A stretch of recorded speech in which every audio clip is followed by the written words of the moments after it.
Bonjour à tous, aujourd'hui je reçois Nathalie Dehaye qui est une spécialiste des plantes sauvages comestibles, mais je ne vous en dis pas plus.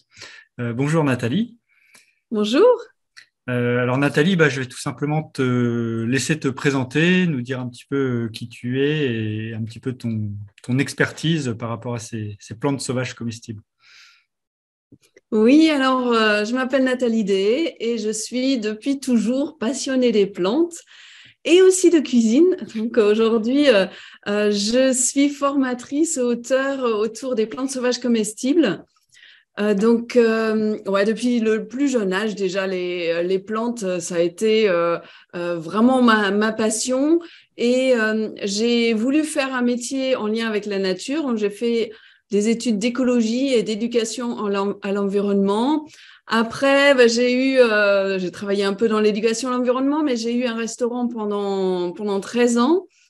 Et aujourd'hui, le côté restauration, cuisine saine, ce qui m'intéresse surtout, c'est la cuisine saine, et le côté plante, c'est mis ensemble. Et je propose actuellement des stages cueillette et cuisine sur le terrain, une formation en ligne aussi pour apprendre à reconnaître, cueillir et cuisiner les plantes sauvages. Et puis, je suis auteure du livre 40 plantes sauvages comestibles, 40 recettes et du blog plantesauvagescomestibles.com. Ok, super. Alors les gens qui suivent Besoin d'aventure, ils sont tous passionnés de voyage nature en général, donc de la randonnée à pied, à vélo, etc. Euh, Est-ce que tu pourrais expliquer ou donner un petit peu des arguments sur le fait, l'intérêt de connaître les plantes sauvages comestibles, si ce n'est le côté pratique, mais j'imagine il y a plein d'intérêts divers et variés à, à se, voilà, à connaître ce monde des plantes sauvages comestibles. Oui, déjà, vous aimez tous la nature, si vous aimez randonner, donc c'est un autre but qu'on peut se fixer pendant la randonnée ou juste pour sortir dans la nature et faire juste ça, la cueillette des plantes sauvages. Euh, et je trouve que à travers la pratique de la cueillette, on se connecte à la nature encore différemment qu'à travers la marche, la randonnée. C'est quelque chose qui passe par tous les sens. Donc déjà, il faut observer pour être sûr de ce qu'on cueille. Après, il faut on passe par la cueillette, donc on touche. Ah oui, pour reconnaître une plante, souvent il faut aussi la sentir, voilà. Et après on la cueille. Déjà ça, tout simplement ça, c'est un autre contact avec les plantes, avec la nature. Et après on les transforme et on les mange. Donc c'est je remarque aussi les personnes qui euh, viennent dans mes stages et qui cueillent et on prépare des plats, etc. Ils arrivent à mieux intégrer quelle est telle ou telle plante parce qu'ils l'ont pas uniquement regardé, mais ils l'ont touché, transformé, mangé. Donc ça fait un tout autre lien qu'on a avec la nature. Et aussi, à travers, donc, quand on sait à quoi ça sert, telle plante, on va la recevoir complètement différemment. Même là, après, si vous tracez, vous marchez, mais vous voyez, celle-ci, je l'ai déjà mangée, tout de suite, il y a un autre lien qui se crée. Et puis, moi, à force, je suis entourée de copines dans la nature, je marche et puis voilà, tiens, et tu viens d'arriver. Voilà, donc j'adore cette connexion à la nature que ça fait à travers les plantes sauvages comestibles. Et puis j'imagine qu'au bout d'un moment, ça devient presque facile, on les repère tout de suite, alors que quand on n'y connaît rien, on voit des trucs verts, on ne sait pas ce que c'est, on ne sait pas différencier, etc. Et c'est vrai que c'est un côté ludique, à la fois ludique, puis à la fois pratique, quoi, parce que ça se mange et on peut les agrémenter. Je pense par exemple à des gens qui partent en bivouac, qui ont des repas très simples en randonnée. J'imagine qu'on peut agrémenter ces repas avec des petites plantes. Euh, c'est d'ailleurs ce que j'avais fait l'été dernier là, avec mon cousin qui connaît beaucoup les plantes, qui m'a appris pas mal de choses. On a pu agrémenter nos plats avec de l'ail sauvage, par exemple. Oui. Voilà, des petites choses comme ça. Et c'est vrai que c'est super agréable, quoi. Puis comme tu dis, c'est vraiment une connexion à la nature qu'on a un peu perdue et qu'il est intéressant de retrouver. Oui, et j'imagine en randonnée, on n'a pas envie de remplir son sac de produits frais parce que c'est lourd et puis bon, ça se garde pas super bien quand on a ça dans son sac à dos. Donc c'est super pratique en fait, il y a tout sur place. Sa salade, on l'a fait sur place. Il n'y a pas besoin de l'emmener. Et puis quand on part plusieurs jours, même voilà, c'est vraiment super pratique. Il y a tout ce qu'il faut dans la nature gratuitement en plus. Donc Ouais. c'est chouette. Ouais. Alors justement, moi, si je veux commencer à apprendre, je connais quelques petits trucs, mais je suis pas un grand spécialiste. Quelqu'un qui veut commencer à apprendre à repérer, à reconnaître les plantes sauvages comestibles, comment il s'y prend? Et est-ce que tu as des astuces? Est-ce que tu peux peut-être montrer des petits exemples? Comment on peut faire? Et oui, alors la première chose que je conseille toujours, c'est de réfléchir quelles sont les plantes que je connais. Parce qu'on a tous des plantes où on est sûr. Parce que, bon, quand on veut manger des plantes, bien sûr, la règle numéro 1, c'est je consomme uniquement ce que j'ai reconnu à 100%, donc je sais que c'est comestible, voilà. On ne prend pas de risque. Mais et de là vient souvent la peur. Ah ben mince, non, moi j'ose pas cueillir parce que j'ai peur de me tromper. Mais je propose toujours, faites la liste de ce que vous connaissez déjà, parce qu'on a tous certaines plantes où on est sûr à 100%. Il y a l'ortie par exemple, ça peut être le pissenlit, mais ça peut être d'autres plantes avec lesquelles vous avez un lien parce que bah, vous avez une histoire avec elles à travers vos parents, votre enfance, votre grand-mère ou voilà. Et après, renseignez-vous si dans ces plantes-là, il y en a qui se mangent et commencez par celle-ci. Donc, au lieu de passer à côté la prochaine fois, arrêtez-vous, cueillez et faites votre premier petit plat à base de cette plante-là. Donc, ça permet déjà de démarrer en fait. Et De, après, de- petit à petit, bah, on rajoute d'autres plantes parce que bah, y a un copain qui nous l'a montré ou parce que on a vraiment pris un livre pour identifier, etc. Mais ça, ok. c'est déjà un bon départ. Et puis après, bah, il y a les guides d'identification qui peuvent nous aider. Il y a les applications maintenant qu'on a sur les téléphones aussi qui peuvent nous aider. Alors, ne prenez jamais ce que dit une application pour la vérité, hein, parce que ça peut dépendre de la photo que vous avez prise. Est-ce elle est bonne, elle est floue, elle est bon, voilà. Et il faut toujours croiser. Vous prenez la photo avec votre application et vous vérifiez dans un guide d'identification si ça correspond ou vous faites un tour sur Internet, voilà.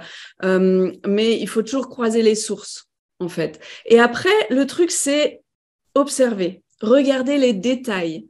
Je dis toujours, il faut regarder les plantes avec un regard amoureux. Quand vous êtes amoureux, vous avez envie de tout savoir, les petits détails, vous trouvez ça, voilà, vous vous émerveillez. Donc, j'ai amené là quelques plantes là. Pour celle-ci, par exemple, ce qu'on va voir en premier, c'est qu'elle a, je ne sais pas si tu le vois là à l'écran, il y a Les plein de poils, petits poils. ouais, on les voit. Voilà, c'est des poils un peu rêches là. Mm. Donc ça, c'est typique de cette plante-là. Après, on va regarder, ah ben tiens, son pétiole. Donc, le pétiole, c'est la tige de la feuille, à pas confondre avec la tige qui tient les fleurs. Donc le pétiole, là, il a comme une rigole. Donc c'est comme une gouttière en fait. Voilà, ça c'est un autre caractéristique. Après, on regarde comment la feuille elle est découpée. Ça c'est une feuille, mais elle est découpée en plusieurs folioles. Et chaque foliole est encore découpée en lobes. Voilà, il faut vraiment regarder tous les détails. Et ces détails-là, il faut que vous les retrouviez dans les illustrations de votre guide, dans le petit texte de votre guide, pour voir ce que c'est. Et donc ici, est-ce que tu connais cette plante-là? Bah, la tige avec un creux comme enfin, ça ressemble un tout petit peu à des tiges de rhubarbe, non? Mais c'est pas du tout Ah oui, ça. ouais, ça ressemble. Ouais, ça ressemble un C'est peu. vrai que les feuilles peuvent devenir très grande et ça ressemble un petit peu à la rhubarbe, mais bon, la rhubarbe, Elle elle est a la plus feuille grosse. beaucoup Ouais. plus, elle est entière. Ouais. Hein. Ça, c'est la berce commune. Alors, ici, c'est une toute petite feuille, hein, donc comme je disais, ça peut être très grand et ça fait des tiges hautes comme ça peut devenir haut, ça monte jusqu'à 1,50 m, 1,80 m parfois. Ça fait une grande ombelle avec plein de petites fleurs blanches. Euh, et puis, ce qu'on mange là-dedans, c'est les feuilles qui ont un goût entre la carotte, le céleri, il y a quelque chose d'un petit peu agrume aussi, zeste d'agrumes dedans. On peut éplucher comme ça le pétiole, hop, enlever les fibres. Là, il y a un peu beaucoup de fibres là. Et puis croquer dans ce qui reste dans le pétiole. Ben là, il est tout jeune. Il y a pas grand-chose encore, mais ça, c'est super bon. Donc, quand c'est jeune, on le mange cru. Et quand c'est un peu plus grand, les feuilles vont devenir un peu plus coriaces. Et là, le mieux, c'est de faire cuire. Ça va adoucir en fait les fibres et puis ça va être plus agréable à manger. Avec ça, jeune, je fais des salades et puis plus grand, je fais des quiches, je mets dans les poêlées de légumes, etc. Ok. Bah, super. Donc ça, Ça, c'est c'est... super abondant. Hein. Ça Ouais. pousse dans les endroits un peu riches, partout, dans les prairies, dans les fossés. Ok. Et donc, c'est intéressant d'avoir en tête qu'on peut manger des plantes crues, mais on peut aussi les cuire pour certaines, pour améliorer le goût peut-être, ou les rendre plus digestes, ou des choses comme ça. Oui, oui, tout à fait, ouais. Il y a plein de possibilités généralement, ce qui se mange cru, ça peut aussi se manger cuit. Euh, Après, ouais, c'est vrai que le goût change pas mal, mais une règle généralement, c'est plus c'est jeune, plus c'est tendre et à ce moment-là, c'est sympa cru parce que c'est facile à mâcher. Et puis quand ça avance un peu, souvent ça devient un peu amer. Donc là, parfois, certaines plantes, ça dépend des plantes, hein, ça peut être utile de les blanchir, donc juste de les plonger dans l'eau chaude, cuire éventuellement 1 minute et puis jeter l'eau pour enlever l'amertume. Ça, c'est le cas pour des plantes de la famille du pissenlit, les astéracées, donc qui deviennent souvent amères après un certain temps. Mais il y en a d'autres. Qu'est-ce que j'ai ici, par exemple ah oui, bien sûr, où est-ce qu'elle est? Hop, elle fait un petit tour dehors avant, avant qu'on se voit là. Ah, les Bon, là, c'est orties. l'ortie. Alors là, vous allez dire, oui, l'ortie, il faut la cuire. Hein. Et c'est super bon cuit. J'adore ça. C'est rond comme goût. Ça n'a pas d'amertume, mais ça a du caractère quand même. Mais rien qui soit trop fort. Vraiment, là, si vous n'avez pas encore goûté l'ortie, il faut vraiment le faire. C'est super bon et c'est très, très bon pour la santé. C'est très riche en vitamines, en minéraux, très riche en fer, très riche en calcium, par exemple, en magnésium. Il y a énormément de protéines dedans, plus que dans le soja. Et en plus, ce sont des protéines complètes, donc il y a tous les acides aminés essentiels dedans. Euh, et puis du chlorophylle. Bon, il y a plein de bonnes choses dans l'ortie. Et donc là, bon, je disais, on parlait cuire ou pas cuire. Alors, quand on cuit, ça enlève le piquant, ça anéantit les poils urticants. Par contre, on peut aussi la manger crue, en la hachant finement, en la mettant dans un pesto par exemple, ou même quand vous vous baladez, hop, vous prenez une feuille, hop, vous en faites une boule et il faut, hop, bien appuyer dessus pour casser les poils urticants. C'est ça le but de ce que je fais là, de casser les poils urticants. Et après, vous pouvez la manger crue. Et là, ça a un goût de haricots verts crus. Très Ok. sympa. Et puis on peut Mm. les cueillir sans se piquer aussi en prenant la feuille dans le bon sens du poil. Voilà. Le sens du poil, c'est du bas vers le haut. Donc, si vous allez dans le même sens, hop, vous piquez pas en fait. Voilà, comme ça. Ok. Mm. On m'a fait goûter un pesto aux orties il n'y a pas très longtemps. C'était un vrai délice. Ouais, ouais. Ouais. Mm. Ok. Bon, bah, encore une plante pour celle-là qui est assez facile que beaucoup de gens connaissent finalement. Mais Alors, on ne sait pas celle-ci. trop ce qu'on peut en faire. Oui, oui, bah celle-ci, je suis passée à côté pendant longtemps avant de m'en servir. Hop, ça fait ça. Ouais, c'est ce que j'allais dire. Ça colle ces trucs-là, mais alors je ne pourrais pas donner le nom. Ouais, ça s'appelle le gaillet-gratteron, ou dans les différentes régions, ça a différents noms en fait. Euh, mais souvent, ça a un nom qui est en lien avec gratter ou s'accrocher, s'agripper. Et donc, bon, il y a des petits poils. Donc, toute la plante, pour la manger crue, bon, c'est un peu, c'est pas super agréable, mais ce que je mange là-dedans, ce sont les jeunes pousses. Donc, le haut, vraiment le haut de la plante, où les petits poils accrocheurs ne sont pas encore trop développés. Donc, je prends Ok. ça, hop, et ça, vous pouvez mettre ça dans une salade. C'est doux comme goût, ça a pas de, ça a parfois une toute légère amertume, mais généralement, c'est vraiment doux. Et c'est très riche aussi en vitamine A, vitamine C. En plus, ça draine la lymphe.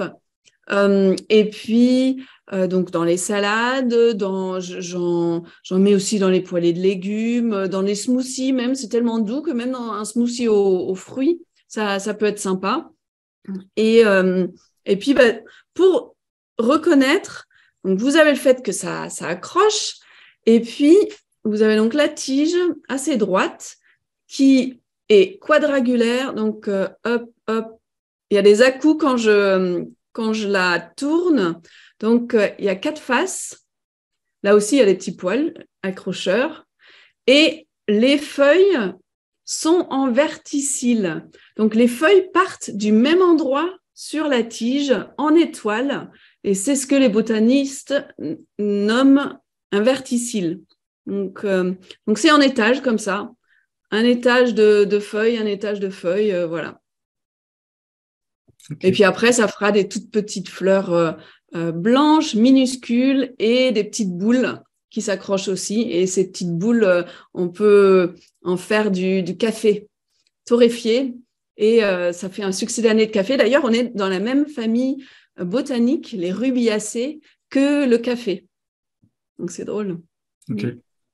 Ouais, c'est vrai que quand on commence à s'intéresser un peu, à creuser sur les plantes, on se rend compte qu'il y a énormément de plantes qui sont comestibles et puis surtout énormément de parties de la plante, quoi. Il y a les feuilles, les tiges, les graines, les fruits, c'est incroyable, quoi. On n'imagine pas tout ce qui est mangeable, en fait. Oui, c'est ça, ouais. Pour le pissenlit, par exemple. Bon, c'est assez répandu encore de faire des salades de pissenlit, donc avec les feuilles, mais on peut manger les boutons floraux, c'est croquant, il y a de quoi, il y a de la consistance, on peut manger les fleurs, donc les fleurs, on peut les mettre dans une salade aussi, ou les faire revenir à la poêle. On peut en faire de la confiture avec les fleurs de pissenlit, et les racines aussi. Les racines se mangent. Elles sont assez riches hein, en glucides et puis on peut le couper en petits morceaux, manger cru ou faire revenir à la poêle. Ouais, ouais, donc Ok. c'est vraiment les plantes sauvages, quand on met un pied dedans, mais c'est un monde qui s'ouvre Mm. et un garde-manger qui s'ouvre, un garde-manger gratuit avec des ingrédients à foison différents les uns des autres, avec des goûts différents, plein de recettes qu'on peut faire. C'est vraiment, ouais, c'est vraiment énorme. Ouais. Ouais.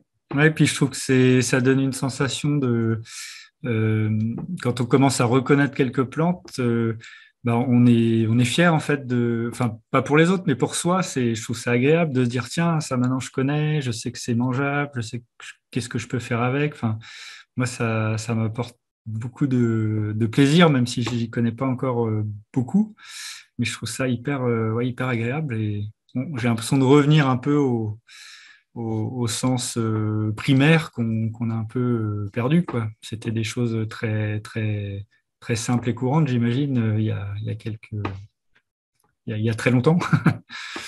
Oui, oui, il y a très longtemps, mais en fait, à l'échelle de l'humanité, ça fait pas longtemps du tout qu'on Ouais, a c'est commencé à vrai. faire l'agriculture, donc on a commencé à manger autre chose que les plantes sauvages comestibles.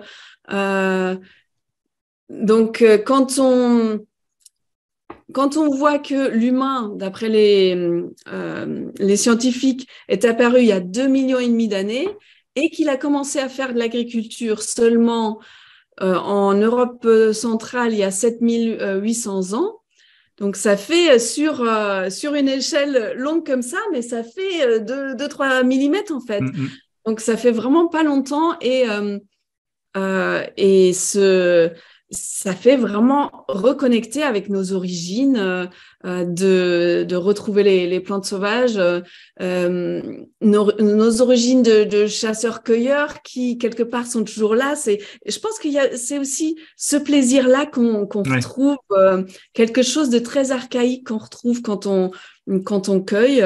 Et puis la santé qui va complètement. avec, hein, parce que bah, les plantes sauvages sont quand même beaucoup plus riche en minéraux, oligo-éléments, vitamines, tous ces micronutriments que les plantes cultivées. Mm. Donc voilà, ça amène plein d'avantages et en plus, voilà, c'est super plaisant. En tout cas, pour ceux qui aiment aller dans la nature, c'est vraiment un plus. Ouais. Ok, bah, super. Et alors, du coup, en termes de sécurité, tu disais qu'il faut cueillir et manger que les plantes qu'on connaît vraiment à 100%. Est-ce que tu aurais une petite recommandation par rapport à ça? Euh, Vraiment des choses qu'il faut éviter absolument Oui, alors, bah, il faut éviter d'aller trop vite. Donc, vraiment prendre le temps de bien observer, comme je disais toujours tout à l'heure, regarder les petits détails et bien comparer pour être sûr. Mais souvent, c'est pas si compliqué que ça, en fait. Euh, en tout cas, il y a il y a une grande cinquantaine de plantes que je trouve les plus intéressantes parce qu'elles sont très communes, elles sont intéressantes au goût, euh, elles, et là-dedans, elles sont assez faciles à reconnaître. Alors, il y a quelques plantes où euh, il faut se méfier. Par exemple, l'ail des ours, qui va revenir là bientôt. Euh, on peut facilement le confondre avec trois plantes, avec les feuilles de colchique super toxiques, avec les feuilles de muguet super toxiques et avec les feuilles d'arôme qui sont extrêmement irritants et quand on en mange, ça peut nous gonfler tellement les muqueuses qu'on peut s'asphyxier. Donc là, il faut vraiment faire super attention avec l'ail des ours. Bon, le critère le plus simple, c'est l'odeur. Par contre, quand on est dans un champ d'ail des ours, tout sent l'ail. Et quand on cueille pendant 5 minutes, tout sent l'ail. Et il faut faire attention à pas tomber, par exemple, sur des feuilles d'arôme qui souvent sont dans le même milieu. Ça pousse aussi dans les bois. Donc, il faut rester vigilant lors de sa cueillette, en fait. Mm. Euh, et puis, après, il y a les apiacées, donc les ombellifères. Alors là, tout à l'heure, on a déjà parlé de cette famille. Ça, c'est une apiacée, mais celle-ci, elle est très facile à distinguer des apiacées super toxiques parce que on a la carotte sauvage qui fait partie de cette famille, mais aussi la grande ciguë, la petite ciguë, la ciguë vireuse et le nante safrané, ces 4 plantes extrêmement toxiques avec lesquelles tous les ans il y a des accidents parce que des personnes les prennent pour la carotte sauvage. Donc quand vous avez une plante avec une ombelle à fleurs blanches et les feuilles très découpées, il faut faire super attention. Pour pas confondre avec la carotte sauvage. Maintenant, une fois qu'on s'est penché vraiment sur la carotte sauvage et qu'on a listé les différents critères, c'est assez simple. Hein. Déjà, la carotte sauvage, elle est poilue. Les 4 plantes, elles sont pas poilues du tout. Mm. Et après, il y a le point central dans l'inflorescence au milieu, il y a une petite fleur noire. ça aussi, dès qu'on a repéré ça, on peut très facilement reconnaître la carotte sauvage. Mais voilà, il faut avoir pris le temps de voir à quoi il faut faire attention, en fait. Ok. Ouais, donc des critères simples qui, quand on les connaît, quoi, mais il faut, voilà, il faut Oui, et apprendre. aussi utiliser tous les sens. Ouais. Donc, utiliser l'odorat, le toucher, ça va nous aider à reconnaître les plantes aussi, parce que dès que vous touchez ça, vous sentez, hop, ça adhère. Dès que vous touchez, l'ortie, c'est clair, ça pique. Dès que vous touchez cette plante-là, vous sentez tout de suite les poils. Il y a d'autres plantes qui vont avoir un toucher un peu caoutchouteux, ou vous allez sentir si la feuille elle est fine ou si elle est plus épaisse, et plein de choses comme ça qui vont aussi vous aider à reconnaître les plantes. Ok. Alors toi, du coup, ton métier, c'est d'accompagner les gens pour qu'ils apprennent à reconnaître les plantes sauvages comestibles. Est-ce que tu peux nous en dire un peu plus de ta formation en ligne? Je sais que tu as des stages terrain aussi, mais ta formation en ligne, ça consiste en quoi? Comment c'est fait? Oui, alors comme je proposais les stages sur le terrain, et il y avait tout le temps des gens qui me suivent aussi sur mon blog où je partageais énormément de choses, qui me disaient oui, c'est dommage, vous habitez loin, j'aimerais bien venir.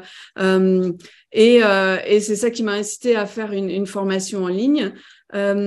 Donc, lors de cette formation, on va chaque semaine aller dans le détail d'une plante.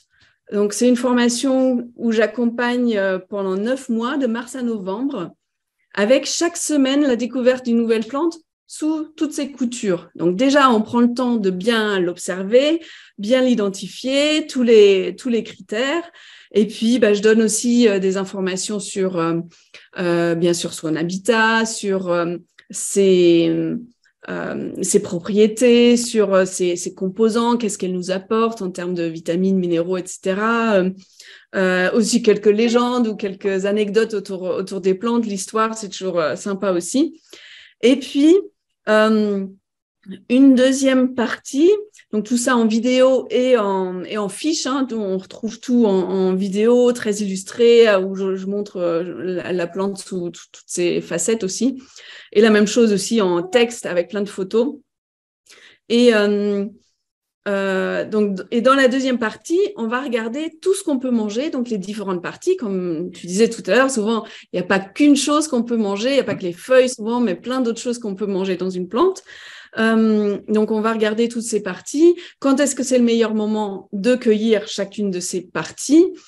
Et après, comment on peut la manger, la transformer. Donc, je donne plein d'idées de préparation, cru, cuit, sucré, salé, selon les plantes. Et je donne plein de recettes aussi, au moins une, mais généralement plusieurs recettes pour chaque partie de la plante qu'on peut utiliser. Et puis, donc ça, c'est les cours sur les plantes. Et puis, bien sûr, il y a aussi plein d'autres cours sur tout ce qu'il faut savoir et qui est intéressant de savoir autour de la pratique de la cueillette et de la cuisine. Donc, on va bien sûr voir toutes les précautions à prendre. Donc, on a parlé un petit peu de la sécurité donc, par rapport aux plantes toxiques, par rapport aux parasites. Bon, il y a plein d'idées reçues par rapport aux parasites. Souvent, ça crée aussi beaucoup de peur chez les gens, mais souvent, je peux calmer les peurs en expliquant tout simplement ces parasites, où est-ce qu'ils se trouvent, comment est-ce qu'ils évoluent, et puis quels sont les vrais risques, pas ceux qu'on imagine. Et puis après, beaucoup de choses autour de la pratique de la cueillette. Aussi, bien sûr, se familiariser un peu avec les termes botaniques sans se saouler, mais voilà, pour savoir, tout à l'heure je disais, il ne faut pas confondre le pétiole avec la tige. Le pétiole, c'est la tige de la feuille. La tige, ce que les botanistes appellent la tige, c'est ce qui tient les fleurs. et des distinctions comme ça qui sont assez simples, hein, mais qui vont nous faciliter la vie pour parler entre nous, pour pouvoir lire un guide d'identification et pour savoir de quelle partie on parle quand on regarde une plante. Aussi, quelle est l'évolution des plantes, etc. Et j'invite aussi des personnes extérieures à la formation à parler. J'ai une personne qui nous parle des boissons aux plantes sauvages, super intéressant, qui intervient plusieurs fois dans la formation. Une personne, un microbiologiste qui va nous parler de la conservation des plantes sauvages, parce que c'est super sympa de les utiliser tout de suite, mais parfois on tombe sur des grandes stations comme l'Ail des ours par exemple. On a envie de prolonger un petit peu la saison quand même parce qu'elle est courte, donc il va nous aider à savoir quelles sont les bonnes pratiques pour conserver les plantes. Voilà, aussi, par exemple, faire des cadeaux à base de plantes. Bon, il y a plein d'autres cours pour vraiment faire le tour. Ah oui, est-ce qu'on peut survivre uniquement à base de plantes sauvages comestibles? Voilà, plein de choses comme ça qu'on va aborder aussi au cours de la formation. D'accord. J'ai eu un bon aperçu de ta formation puisque tu m'as donné un accès pour voir comment c'était fait. C'est vrai que c'est hyper complet, c'est assez ludique à regarder. On a hâte qu'un cours arrive la semaine d'après pour découvrir la nouvelle plante et puis qui correspond en plus à la saison. C'est vraiment pas mal. Oui, c'est ça ce que j'ai voulu en proposant un accompagnement de mars à novembre. C'est vraiment suivre l'évolution dans la nature et amener les plantes au moment où c'est le plus intéressant en fait. Okay. Super, merci pour toutes ces informations. Ça donne envie d'aller un petit peu plus loin pour se reconnecter à la nature. Donc, tu relances ta formation au mois de mars. Donc, les gens qui seraient intéressés, je vous tiendrai au courant. Donc, si vous n'êtes pas abonné sur Besoin d'Aventure, vous pouvez télécharger un de mes guides gratuits. Il y a 1 ou 2 ou 3 liens même en dessous de la vidéo. Et puis, je vous tiendrai au courant de l'ouverture de la formation de Nathalie. Voilà, je te remercie, Nathalie. Merci à toi de m'avoir invité. Et puis merci Donc, bonne randonnée à tous. Hein, et puis maintenant, vous allez peut-être vous arrêter de temps en temps et puis prendre le temps de cueillir, observer et cueillir. C'est ça. Et merci beaucoup pour ces petites présentations et cette envie que tu donnes de découvrir et d'apprendre à reconnaître les plantes sauvages comestibles. Merci, bonne aventure à tous. Avec plaisir. Ciao. Au revoir.